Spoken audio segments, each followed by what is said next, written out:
មើលគំរូឲ្យហើយទៅប៉ិនស៊ូនាំរឿងកូនស្រីគេអាយុច្រើនហើយមិនយកប្តីពេកលទ្ធផលចុងក្រោយវិដេកពេទ្យដោយសារតែមានហេតុការណ៍ដ៏គួរឲ្យភ្ញាក់ផ្អើលមួយបានកើតឡើងខណៈដែលមានករណីស្ត្រីវ័យចំណាស់ម្នាក់បានវាយនឹងចាប់បោចសក់អ្នកជិតខាងរបស់ខ្លួនម្នាក់ទាំងកំរោលបណ្ដាលឲ្យមានការភ្ញាក់ផ្អើលដល់អ្នកភូមិជិតខាងនិងអាជ្ញាធរ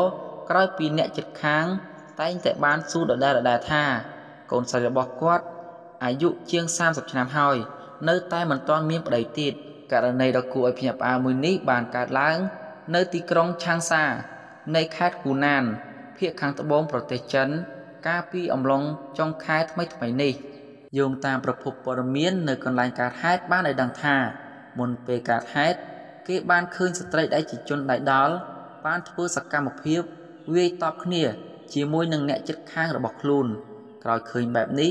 អ្នកជិតខាងបានចូលទៅឃាត់និងបានសួរនាំរកហេតុផលទើបស្ត្រីដៃដល់នោះបានប្រាប់ថាមូលហេតុនៃការវាយតប់នេះព្រោះតែស្ត្រីរងគ្រោះបានសើចចំអកឲ្យកូនស្រីរបស់គាត់រឿងមិនទាន់មានប្តីក្រោយពេលកើតហេតុសមត្ថកិច្ចបានចុះមកធ្វើការសម្របសម្រួលនិងបានហៅអ្នកទាំងពីរ